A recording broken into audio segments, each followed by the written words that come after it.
अस्सलामुअलैकुम, this is Moid Pirzada in Washington United states. यह America के ईस्ट कोस्ट में अभी 4 मई 2026 और सोमवार के दिन की शाम है। लेकिन हिंदुस्तान पाकिस्तान बरसगीर में और मशरक़ वस्ता में अब हम 5 मई 2026 और मंगल की सुबह की तरफ बढ़ रहे हैं, जहाँ इस वक्त कॉन्फ्लिक्ट है। अब अमेरिका के सदर डोनाल्ड ट्रंप ने जिस dangerous military strategy, political and military strategy का उन्होंने आगाज़ किया अब से 24-36 घंटे पहले, जिसका नाम उन्होंने रखा प्रोजेक्ट फ्रीडम, जिसे अमेरिका की जो मिलिट्री कमांड है, सेंट्रल कमांड सेंटकॉम, जिसे इम्प्लीमेंट कर रही है, उसके पहले नतायज कॉन्फ्रंटेशन की शक्ल में हमारे सामने आने लग गए। पहले जो 7-8 घंटे गुजरे थे, जैसे कि पिछले वीलॉग में मैंने रिपोर्ट किया था, उस वक्त कोई हॉस्टिलिटीज़ हमारे सामने नहीं आई थी। लेकिन अब जो 12 घंटे गुजरे हैं, उसमें मुतादिद किस्म की, मुख्तलिफ किस्म की कॉन्फ्रंटेशंस, हॉस्टिलिटीज़ आई हैं, जिसके मतज़ाद राइवल क्लेम्स भी हमारे सामने आ रहे हैं। फॉर इंस्टेंस, पहली डेवलपमेंट यह है कि मुत्तहिदा अरब अमारात यूएई ने यह क्लेम किया है कि उनकी जो ऑयल फैसिलिटीज़ हैं फुजैरा की, उसके ऊपर ईरानियन ड्रोन्स ने एक बड़ा खौफनाक किस्म का हमला किया है, जिसके नतीजे में फुजैरा की फैसिलिटीज़ में आग लग गई है, आग भड़क गई है, बहुत सा नुकसान हुआ है। यूएई का ये भी कहना है कि ईरान के बहुत से जो मिसाइल्स हैं, ईरान के जो बहुत से क्रूज़ मिसाइल्स हैं, बहुत से रॉकेट्स हैं, बहुत से ड्रोन्स को भी उन्होंने निशाना बनाया है, उनको उन्होंने नाकाम बना दिया। जहन में ये भी रखिए कि जब से मुत्तहिदा अरब अमारात ने गुज़िश्ता 10-12 दिन में, 2 हफ्ते में, उन्होंने एक नई स्ट्रेटेजिक पोजीशन इख्तियार की है। जब उन्होंने एक तरफ वो इंडिकेट कर रहे हैं कि वो जीसीसी से भी निकल सकते हैं, लेकिन बेसिकली तौर पे ओपेक से और ओपेक प्लस से उन्होंने अलहदगी इख्तियार की है। उसके बाद से ये तसव्वुर किया जा रहा है, ये समझा जा रहा है, बहुत सा ऐसा एनालिसिस छप रहा है कि अब मुत्तहिदा अरब अमारात पहले के मुकाबले में बहुत कुर्बत हो गई है उनके और इसराइल के दरमियान स्ट्रेटेजिक मैटर्स में। वो एक फ्रंट लाइन स्टेट बन चुके हैं ईरान के ख़िलाफ़, और अमेरिका और इसराइल के साथ उनकी जो प्रॉक्सिमिटी है, जो उनका स्ट्रेटेजिक अलायंस है, उसकी शिद्दत में, उसकी बॉन्डिंग में बहुत ज़्यादा इजाफा हो गया, और ईरान भी उनको अपना इस वक्त एनिमी नंबर 1 समझता है। ये फुजैरा की जो ऑयल फैसिलिटीज़ में हमले को ईरान ने ना तो इसकी ज़िम्मेदारी कबूल की है, ना उन्होंने उसको डिनाई किया है। उनकी स्टेटमेंट इस किस्म की है कि वो समझते हैं कि इस जो कुछ भी हुआ, इसकी तमाम तर ज़िम्मेदारी मुत्तहिदा अरब अमारात पे है, इसलिए कि स्ट्रेट ऑफ होर्मुज़ के अंदर से शिपिंग की जो रेगुलेशन ईरान ने दी हैं, उसकी खिलाफ वर्जी जो है उससे मुत्तहिदा अरब अमारात चालाकी से कर रहा है, और उसके नतीजे में फुजैरा की ऑयल फैसिलिटीज़ में आग लगी है। लेकिन अंडरस्टैंडेबल है कि आग इसी की लगी है कि ईरान के ड्रोन्स ने और मिसाइल्स ने वहाँ पर हमला किया है। At the same time American central command CENTCOM ने ये क्लेम किया है कि जहाज़ों ने Aahista Aahista straight of Hormuz से टैंकर्स ने निकलना शुरू कर दिया, और गुज़श्ता 24 घंटे में 2 टैंकर्स, दोनों के दोनों जो हैं उनके ऊपर अमेरिकन फ्लैग कैरियर थे, उनके भी झंडे थे, वो वहाँ से निकले हैं। एक की इंडिपेंडेंट कन्फर्मेशन जो शिपिंग लाइन मर्स्क ने की है, वो भी अमेरिकन कैरियर था, और ईरान का कहना है कि कोई भी जहाज़ वहाँ से निकलने में कामयाब नहीं हुआ। सेंटकॉम का ये भी कहना है कि सेंटकॉम के जो मिसाइल डिस्ट्रॉयर्स हैं, वो गल्फ ऑफ ओमान से स्ट्रेट ऑफ होर्मुज़ में दाखिल होते हैं, आगे तक जाते हैं, नॉर्थ की तरफ वापस आते हैं। ये एक ऐसा क्लेम है जिसकी कोई इंडिपेंडेंट वेरिफिकेशन ना हो सकती है, ना इंडिपेंडेंट वेरिफिकेशन है, और ईरान इसे डिनाई करता है। सेंटकॉम का ये भी कहना है कि उन्होंने गुज़श्ता 12 घंटे में ईरान की जो मॉस्किटो फ्लीट की जो बोट्स हैं, गन बोट्स हैं, उसमें से 6 को डिस्ट्रॉय कर दिया है, और ये उनके हेलीकॉप्टर्स, अपाची हेलीकॉप्टर्स का हमला। ईरान कहता है कि इस किस्म की कोई चीज़ जो है नहीं हुई, अमेरिकन जो हैं ये फॉल्स क्लेम कर रहे हैं। लेकिन अगर अमेरिकन गुज़श्ता 24 घंटे में 2 जहाज़ों को मजबूर कर सके हैं, ये परसुएट कर सके हैं, दोनों अमेरिकन फ्लैग कैरियर थे, कि आप, इसका मतलब है कि ज़ाहिर है कि उनको उनके ऊपर इन्फ्लुएंस था। अगर अमेरिकन रजिस्टर्ड कंपनीज थी, ये फ्लैग कैरी करती थी, लेकिन ज़हन में रखिए कि तकरीबन 850 से 1100 जहाज़ जो हैं वो नॉर्थ ऑफ स्ट्रेट होर्मुज़ जो है इस वक्त पर्शियन गल्फ में फंसे हुए हैं। तो फिर ये ऑपरेशन कितना सक्सेसफुल उस हवाले से हो सकेगा, ये according to New York time analysis, इसके बारे में बहुत से सवाल उठते हैं। अब इस वक्त जो मिलिट्री ऑपरेशन हम देख रहे हैं, इसका बुनियादी मकसद ये है कि अब तक की जो 60 दिन प्लस की जंगी कैफियत है, इसमें ज़ाहिर है कि तमाम स्ट्रैटेजिस्ट अमेरिका के हों, बरतानिया के हों, यूरोप के हों, एशिया के हों, हिंदुस्तान के हों, जापान के हों, वो यही समझते हैं कि बावजूद इसके कि ईरान को बहुत मारा गया है, ज़ख्मी किया गया है, बहुत नुकसान किया गया स्ट्रक्चर का, लेकिन स्ट्रेटिजिकली ये जंग जो है ये डोनाल्ड ट्रंप हार रहे हैं, और ईरान स्ट्रेटिजिकली ये जंग जीत रहा है। अब ये जो मनूवर किया जा रहा है, इसके ज़रिए ईरान की स्ट्रेटिजिक डिफीट को एक स्ट्रेटिजिक ईरान की जो स्ट्रेटेजिक विक्ट्री है अब तक की, उसे एक स्ट्रेटेजिक डिफीट में बदलने की कोशिश की जा रही है, ताकि अमेरिका के सदर दुनिया को ये बता सकें कि देखें, बिल आखिर मैंने ताकत के इस्तेमाल से ईरान का जो ब्लॉकेड था और ईरान का जो एक स्ट्रेटेजिक स्ट्रैंगल होल्ड था स्ट्रेट ऑफ होर्मुज़ में, मैंने उसे ख़त्म कर दिया है। और वो चाहते हैं कि 14 मई 2026 की उनकी चीन के अंदर प्रेसिडेंट शी जिनपिंग के साथ जो मीटिंग है, उससे पहले अपनी ताकत का वो ये मुजाहरा कर सकें। इसका एक पहलू ये है, लेकिन ये सिर्फ एक मिलिट्री स्ट्रेटजी नहीं है, इसके पीछे बहुत सा डिप्लोमेटिक काम और डिप्लोमेटिक एंगेजमेंट की गई है। मुझे बहुत शक है कि इसमें किसी हद तक रूस के ऊपर और चीन के ऊपर भी प्रेशर डाला गया है कि इस पूरे मैनूवर को सपोर्ट किया जाए। ऑफ कोर्स जीसीसी कंट्रीज तो इसका हिस्सा हैं ही, और अब ये देखना ही होगा कि अगले 48 या 72 घंटे में चीन और रूस इस पर कैसे रिएक्ट करेंगे, इसे कैसे रिस्पॉन्ड करेंगे। बिकॉज इसका जो डिप्लोमेटिक लेग है वो ये है कि अक़वाम मुत्तहिदा की सिक्योरिटी काउंसिल के अंदर अमेरिका ने बहरीन की मदद से एक रेजोल्यूशन को मूव किया है जिसे सपोर्ट हासिल है सऊदी अरब की, कुवैत की, ओमान उसमें नहीं है, सऊदी अरब है, कुवैत है, कतर है और यूएई है जिनकी सपोर्ट हासिल है। और ये रेजोल्यूशन को बहुत केयरफुली इसको ड्राफ्ट किया गया है, बहुत सोच समझ के ड्राफ्ट किया गया है, क्योंकि इससे पहले का जो रेजोल्यूशन था उसे रूस और चीन ने उसे वीटो कर दिया था, जो अप्रैल में था, जिसमें एक तरह से यूनाइटेड नेशन सिक्योरिटी काउंसिल को ये कहा जा रहा था कि ताकत का इस्तेमाल किया जाए ईरान के खिलाफ। तो अब इसकी लैंग्वेज बड़ी वर्डेड है, लेकिन मतलब इसका वही निकलेगा अगर इसे रूस और चीन ने वीटो ना किया। इस केयरफुली वर्डेड रेजोल्यूशन में ये कहा जा रहा है कि यूनाइटेड नेशन सिक्योरिटी काउंसिल ये कह दे कि ईरान मैरीटाइम शिपिंग के ऊपर हमले बंद करे, शिपिंग पे हमले ना करे, शिपिंग को चलने दे, और वो स्ट्रेट ऑफ हॉर्मुज़ के ऊपर कोई टोल नहीं ले सकता। इसकी लैंग्वेज इस तरह से बनाई ही इसलिए गई है ताकि इससे रूस और चीन जो है वीटो ना करे। लेकिन अगर इसको रूस और चीन ने वीटो ना किया तो ईरान की सिचुएशन बहुत ज़्यादा कमज़ोर हो जाएगी, बिकॉज अमेरिका के पास फिर ईरान की जितनी भी मिलिट्री हिकमत अमली है उसे डिफीट करने के लिए ताकत का इस्तेमाल करने का एक इंटरनेशनल लॉ के तहत अमेरिका के हाथ में एक जवाब आ जाएगी। वही उसी किस्म की सूरत हाल है जिस किस्म की यूनाइटेड नेशन सिक्योरिटी काउंसिल की एक रेजोल्यूशन जो है वो 2011-12 में लिबिया के खिलाफ इस्तेमाल की गई थी, जब रेजोल्यूशन सिर्फ ये कहती थी कि अक़वाम मुत्तहिदा की सिक्योरिटी काउंसिल जो है वो लिबिया की सिविलियन पॉपुलेशन जिसके ऊपर लिबिया की एयरफोर्स हमले करती है उनको प्रोटेक्शन प्रोवाइड करे और लिबियन एयरफोर्स का रास्ता रोका जाए। और फिर उस रेजोल्यूशन की राह में, जिसे कि रूस और चीन ने उस वक्त वीटो नहीं किया था, अमेरिका ने लिबिया की तमाम एयरफोर्स और तमाम मिलिट्री को डिस्ट्रॉय कर दिया था, अमेरिका ने और यूरोपियंस ने, जिसके नतीजे में मुअम्मर कदाफी की हुकूमत जो है फॉल कर गई थी। तो this is such an important moment. ये एक बड़ा सोफिस्टिकेटेड, मुश्किल और कॉम्प्लेक्स इस वक्त इंटरनेशनल रिलेशंस की यहाँ पे हमारे सामने एक सिचुएशन अनफोल्ड कर रही है, और ईरान को इससे निपटने के लिए बहुत स्ट्रेटिजिक इंटेलिजेंस चाहिए कि वो कैसे इस जगह से निकल सकें। और ऑफ कोर्स उनको यहाँ पर रूस की और चीन की डिप्लोमेटिक सपोर्ट भी उनको चाहिए। तो ये एक स्टेज है जिसके मैं कुछ स्क्रीन शेयरिंग करके थोड़ा सा आपको एक आइडिया दे दूँ, लेकिन ज़्यादा एनालिसिस मैं ओरल ही दूंगा। ये देखिए, सबसे पहले ये बरतानिया का अखबार है गार्डियन, और ये गार्डियन में ये हेडलाइन छपी है जिसको मैंने ग्रीन से हाईलाइट किया है, जिसकी हेडलाइन का उन्वान ये है कि Trump warns Iran they will be blown of the face of the earth if the target US. बुनियादी तौर पे जैसे कि मैंने आपको कहा था कि डोनाल्ड ट्रंप ने एक सोच समझ के उन्होंने एक स्टेज सेट किया है जिसमें ईरान को फंसाने की कोशिश है। और वार्निंग ये है कि हम तो बड़ा पीसफुल का काम कर रहे हैं, ह्यूमैनिटेरियन काम कर रहे हैं, सीज़ फायर भी है, सीज़ फायर के दरमियान में हम दुनिया की खिदमत करने के लिए हम दुनिया के जो जहाज़ फंसे हुए हैं उनको वहाँ से निकाल रहे हैं, और अगर ईरान ने इसके रास्ते में हमारी किसी भी शिप के ऊपर हमला किया तो फिर हम ईरान को सफ़े हस्ती से मिटा देंगे। अब जो ये सिचुएशन अनफोल्ड कर रही है, जो मैं तीसरा वीलॉग है मैं इस नई सिचुएशन के हवाले से कर रहा हूँ, मेरा ख्याल है कि अब आप में से कोई भी अगर अभी भी ये समझता है कि अमेरिका के सदर डोनाल्ड ट्रंप किसी भी स्टेज में ईरान के साथ कोई गुड फेथ, इसमें भी उन्होंने कहा है कि मैं एक गुड फेथ डील ईरान के साथ करना चाहता हूँ। Trump also said that he sees two paths forward in his war, either reaching a good faith deal or resuming the military operation. अगर अब भी आप में से कोई ऐसा है जिसको गलतफहमी है कि किसी भी स्टेप इन स्टेज में अमेरिका के सदर ईरान के साथ कोई गुड फेथ डील करना चाहते थे और अच्छी डील करके यहाँ से निकलना चाहते थे, वो अमन के ख़्वाह थे, तो फिर आपको अपने दिमाग का इलाज करवाना चाहिए। बिकॉज अब तक के जितने हालात अनफोल्ड हुए हैं उससे बात वाज़ेह हो जाती है कि उन्होंने पाकिस्तान को यूज़ किया, पाकिस्तान के प्राइम मिनिस्टर को, फील्ड मार्शल को, जब भी वो किसी क्राइसिस में फंस गए, जब उनको लगा कि उनकी मिलिट्री स्ट्रेटजी की डिविडेंड्स नहीं है, उसका रास्ता आगे से बन नहीं सकेगा, इसमें से कोई सही डायरेक्शन नहीं है, तो उस वक्त उन्होंने स्टीव विटकॉफ को या किसी को इस्तेमाल करके उन्होंने पाकिस्तान को उसके लिए यूज़ किया। और ये ऐन मुमकिन है कि अगले 48 घंटों में अगर उनकी ये मिलिट्री स्ट्रेटजी भी अपने रिजल्ट्स शो ना कर सके, ज़्यादातर जहाज़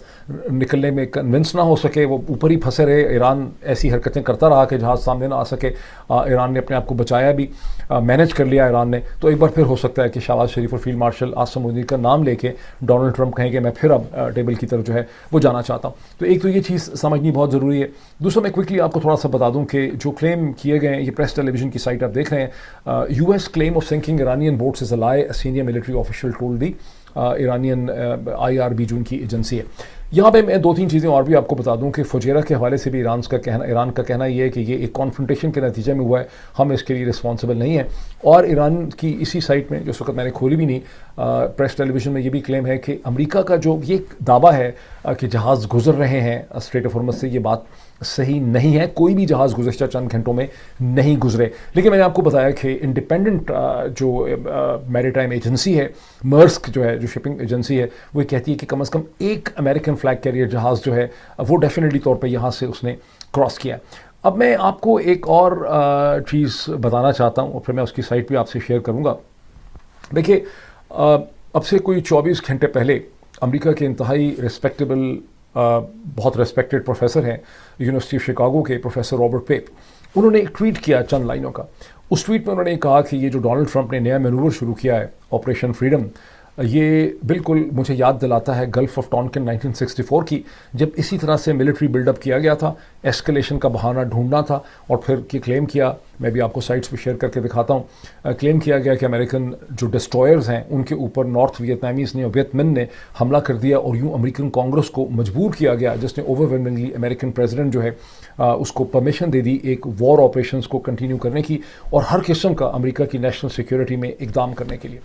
मैंने आपको कई वीलॉग्स में बताया है, और लोग, कल मैं देख रहा था बड़ा नाराज़ थे कि जो ट्विटर पारसी ने कहा था कि यहाँ फोर्स की कोई और फोर्स एप्लीकेशन की डिज़ायर नहीं पाई जाती। वो बिल्कुल सही है। अमेरिका के सिस्टम के अंदर, इवन कांग्रेस के अंदर, अमेरिका की मीडिया के अंदर, अमेरिका की think tank and strategic community में इस स्टेज पे इस जंग को एक्सपेंड करने की कोई डिज़ायर नहीं पाई जाती। डोनाल्ड ट्रंप के पास कोई स्पेस नहीं है कि इसको एक्सपेंड कर सकें। लेकिन जैसा कि हमने कई दफ़ा इस खदशे का इजहार किया कि अगर इसराइल कोई ऐसी चालाकी करे, कोई ऐसी चीज़ हो जाए पर्शियन गल्फ के आगे पीछे, अमेरिका के किसी बहरे बेड़े के ऊपर हमला हो जाए, कोई बहरी बेड़ा डूब जाए, कुछ हो जाए, तो ज़ाहिर है कि अमेरिका में प्रेसिडेंट को एक जवाब मिल जाएगा कि नेशनल सिक्योरिटी में अब तो हमें एक बड़ी जंग करनी है और अब तो हमें अमेरिका, अब तो पता नहीं हमें क्या करना है। तो ये उस किस्म की एक सिचुएशन जो है यहाँ पर डेवलप कर गई है, जिसके खदशे का इजहार प्रोफेसर रॉबर्ट पेप ने किया। ये मेरा ख्याल है प्रोफेसर रॉबर्ट पेप का ट्वीट है, मैं आपको दिखा रहा हूँ, आप सामने देख सकते हैं कि Trump's announce escort of ships through Hormuz recalls the famous 1964 Tonkin gulf incident, जिसमें वो कह रहे हैं कि कैसे बेवकूफ़ बनाया गया। और ये मैंने आपके सामने जो साइट खोली है, ऑफिस ऑफ द हिस्टोरियन, ये कोई इंडिपेंडेंट हिस्टोरियंस नहीं है, ये डिपार्टमेंट ऑफ स्टेट के हिस्टोरियंस हैं जिन्होंने इस पूरे वाक़े की डिटेल्स यहाँ पे दी हैं। आप में से जो भी यहाँ जाना चाहे आप इसकी साइट को देख लें। US involvement in the Vietnam war, the gulf of Tonkin and escalation 1964। और इवन अब अमेरिकन हुकूमत क्या मानती है कि गल्फ ऑफ टॉनकिन में जिस वाक़े को कांग्रेस से परमिशन के लिए इस्तेमाल किया गया था जंग की, वो एक्चुअली एक फ़ेक वाक़या था, वो फॉल्स फ्लैग था। ये तो ये नहीं मानते ऑफिशियल हिस्टोरियन, ये तो कहते हैं कि मिसअंडरस्टैंडिंग थी और अमेरिकन नेवी के ऊपर कोई ऐसे हमले हुए ही नहीं थे जिसको क्लेम करके कांग्रेस को मजबूर किया प्रेसिडेंट लिंडन बी जॉनसन ने एक बड़ी जंग के लिए जस्टिफिकेशन पैदा करने के लिए। अब मैं इस साइट्स को बंद करता हूँ, मैं आपको इसके एक दूसरे बड़े इंपॉर्टेंट पहलू की तरफ मैं आपको इसके लेके जाता हूँ। ये वो हेडलाइन है, United States and gulf Arab nations draft new UN resolution on strait of Hormuz. ये जिनकी आप तस्वीर देख रहे हैं, ये अमेरिका के एम्बेसडर हैं माइक वॉल्ट्ज यूनाइटेड नेशन में। ये रेजोल्यूशन है जो मैंने आपका शुरू में जिसका जिक्र किया, येलो में यहाँ पे इसको आप हाईलाइटेड देखते हैं। यूनाइटेड स्टेट्स इज को drafting the new resolution with Bahrain with input from Kuwait, Qatar, the United Arab Emirates and Saudi Arabia, Waltz told reporters on a briefing call। ये नोट कीजिए, इसमें ओमान नहीं है। Resolution is expected to require Iran to cease attacks on merchant shipping and attempts to impose tolls on shipping in the strait, and it will demand Iran stop placing sea mines and disclose the location of mines। अब आप इसकी language, मैंने आपके सामने इसको खोला ही इसलिए है कि मेरे ज़बानी उर्दू में इसको बोल देने से वो बात नहीं पता चलती। इसको बहुत एहतियात से इस तरह से ड्राफ्ट किया गया है कि रूस और चीन के पास कोई जवाज़ ना हो, उनको कोई पॉइंट ऐसा ना मिल सके। आखिर वो क्या कहेंगे,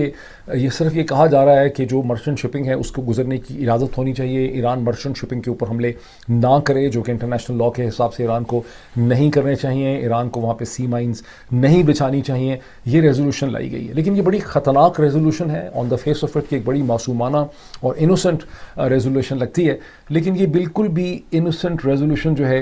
वो नहीं है। और इसके साए में एक ऑथराइजेशन हासिल करने की कोशिश की जाएगी ईरान के ख़िलाफ़ मिलिट्री ज़्यादा बड़ी तादाद, यानी ईरान के ख़िलाफ़ ताकत के इस्तेमाल का जवाज़ यहाँ से पैदा करने की कोशिश की जा रही है। अब मुझे बहुत शक है कि इसके लिए शायद हो सकता है कि साउंड किया गया हो रूस को और चीन को, दोनों की अपनी अपनी मजबूरियाँ हैं। रूस जो है उसको अमेरिका की किसी हद तक मदद ट्रंप एडमिनिस्ट्रेशन की हासिल है यूक्रेन के साथ डील करने में। क्या रूस इस मौके पे आके इसे वीटो करेगा, और अगर रूस इसको वीटो नहीं करेगा तो क्या चीन इसको वीटो करेगा? ये एक बहुत बड़ा इस वक्त क्वेश्चन है जिसका हमें अगले 48 घंटे में पता चलेगा। चीन, अच्छा ये बड़ी इंटरेस्टिंग चीज़ है कि चीन ने वीटो का इस्तेमाल जो है वो बहुत कम किया है। चीन ने पहली दफ़ा चीन को 1971 के बाद जब उसको ताइवान की सीट मिली, 1971 तक फॉर्मूसा ताइवान जो है उसके पास चीन की सीट थी अक़वाम मुत्तहिदा में। चीन अक़वाम मुत्तहिदा का मेंबर ही नहीं था। 1971 में चीन जब अक़वाम मुत्तहिदा का मेंबर बना तो उसको साथ ही अपना वीटो का हक़ भी मिला। जब उसको वीटो का हक़ मिला तो आपको ये जान के खुशी होगी, आप में से बहुत से लोग पहले इससे वाकिफ़ होंगे, कि मेरे ख्याल है सितंबर 1972 में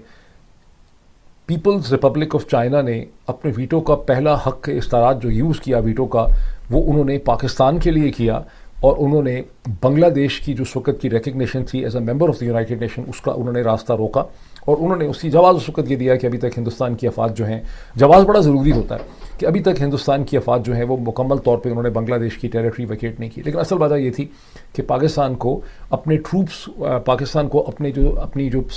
पाकिस्तान की जो मिलिट्री थी, जो प्रिजनर ऑफ वॉर थे, उनको छुड़वाना था। और उस वक्त तक चूँकि प्रिजनर ऑफ वॉर हिंदुस्तान ने एग्री नहीं किया था, तो जब पाकिस्तान ने सिग्नल किया चीन को, और जब पाकिस्तान ने ख़ुद बांग्लादेश की रिकग्निशन को कर लिया 1974 में, फिर चीन ने अपना वीटो हटा दिया और यूँ चीन ने बांग्लादेश को रिकग्नाइज़ भी किया। तो चीन ने अपना पहला जो वीटो का राइट है वो उन्होंने पाकिस्तान के लिए यूज़ किया। ठीक, अब आगे चलते हैं। इसके बाद चीन ने अगले 25 वर्ष तक 1997 तक अपने वीटो का भी यूज़ किया ही नहीं। उसके बाद उन्होंने 2, 2.5, 3 दफ़ा ही वीटो का आज़ादाना इस्तेमाल किया खुद से, अकेले चीन ने। वो किया ग्वाटेमाला के ख़िलाफ़, वो किया मैसेडोनिया के ख़िलाफ़, और फिर पता नहीं कि एक आध जगह और किया। लेकिन जब भी चीन ने अपने वीटो का इस्तेमाल किया, वो चीन ने सिर्फ ताइवान रिलेटेड किसी डेवलपमेंट में किया। अगर ग्वाटेमाला के ख़िलाफ़ किया या मैसेडोनिया के ख़िलाफ़ किया तो सिर्फ इसलिए किया कि उन्होंने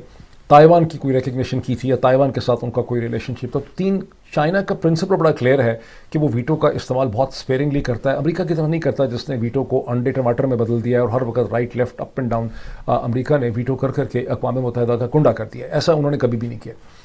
2011 के बाद से उन्होंने वीटो का बहुत इस्तेमाल किया, सीरिया के इशू के ऊपर, फिर वेनेजुएला के इशू में किया, और अभी हाल ही में अप्रैल में उन्होंने रशिया के साथ डबल वीटो इस्तेमाल किया स्ट्रेट ऑफ हॉर्मुज़ में, जब ताकत का इस्तेमाल करने की कोशिश की गई थी। लेकिन यहाँ पे प्रॉब्लम है, एक ट्रिकी प्रॉब्लम यह है कि गुज़िश्ता कई वर्षों में, 2011 से अब तक पिछले 15 बरस में, उससे पहले भी, चीन ने कभी भी अकेले वीटो का हक़ इस्तेमाल ही नहीं किया। इसका मतलब है कि चीन का कुछ ऐसा प्रॉब्लम है, साइकोलॉजिकल कह लें, बहुत सोफिस्टिकेटेड एंड हम पॉलिटिक्स में चले जाते हैं, कि चीन की कुछ ऐसी रिजर्वेशन है कि चीन रूस के साथ ही अपने वीटो का इस्तेमाल करता है। इस स्टेज पे किसी को इसे वीटो करना चाहिए। अगर ये करारदाद वीटो नहीं होती तो आप समझें कि ईरान की तमाम तर अब तक की जो स्ट्रेटिजिक अचीवमेंट है वो यहाँ पे सिफर हो जाएगी। लेकिन अगर रूस जो है वो यूक्रेन की वजह से, और यूक्रेन के और उसके दरमियान में जो भी मामलात हो रहे हैं वहाँ पे ट्रंप एडमिनिस्ट्रेशन उनकी किसी न किसी तरह से मदद कर रही है, और रूस वीटो का हिस्सा नहीं बनता इस करारदाद में, और ये करारदाद टेलर ही इस तरह से की गई है कि इसको वीटो ना किया जाए, तो फिर क्या चीन अकेले इसे वीटो करेगा? ये इस क्वेश्चन को अपने जहन में रखें। अब मैं आपके साथ एक और डेवलपमेंट शेयर करता हूँ, वो भी बड़ी इंपॉर्टेंट है, जो इसी के अंदर मज़ीद मैं एडिशन करता हूँ, लेकिन उसको स्क्रीन में आपको थोड़ी सी इसकी दिखा दूँ। ये डेवलपमेंट ये है कि अमेरिका ने गुज़श्ता 24 घंटों में वॉर्न किया है चीन को,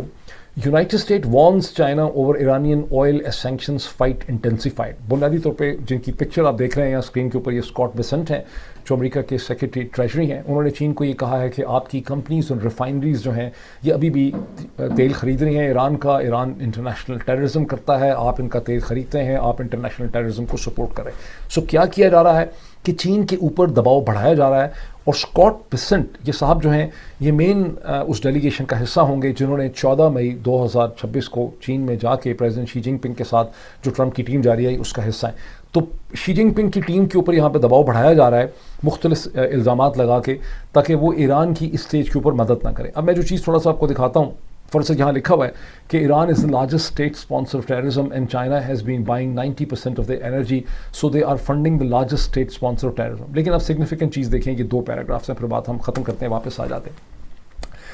ये जो येलो में हाईलाइटेड है, the treasury department on April 24 imposed sanctions on an independent Chinese refinery, Hengli Petrochemical Refinery, which is one of the Iran's largest customer for crude oil and other petroleum products. Hengli has purchased billions of dollars worth of Iranian crude from the Revolutionary Guard Corps, which wields military, political and economic clout throughout Iran. इससे तो आपको ये पता चलता है कि जो हेंगली petroleum refinery है उसके ऊपर सैंक्शंस लगाए अमेरिका ने, ट्रेजरी ने।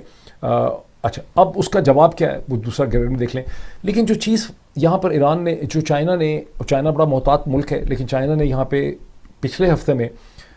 China responded this past weekend ordering its companies not to comply with the US sanctions. China's Ministry of Commerce invoked a 2021 blocking measure that protects its firms from foreign laws that the Chinese government believes violate international norms and unfair trade restrictions. मैं यहाँ पे बात को ख़त्म करता हूँ और मैं वापस आ जाता हूँ, मैं आपको मज़ीद इसको एक्सप्लेन करता हूँ कि इसकी सिग्निफिकेंस जो है वो क्या बनती है। कि जो कुछ इस वक्त स्ट्रेट ऑफ हॉर्मुज़ में किया जा रहा है, ये सिर्फ और सिर्फ उस वक्त कामयाब होगा अगर चीन और रूस जो हैं इसे वीटो नहीं करेंगे इस यूएन सिक्योरिटी काउंसिल की रेजोल्यूशन को। अगर चीन और रूस इसे वीटो कर देते हैं तो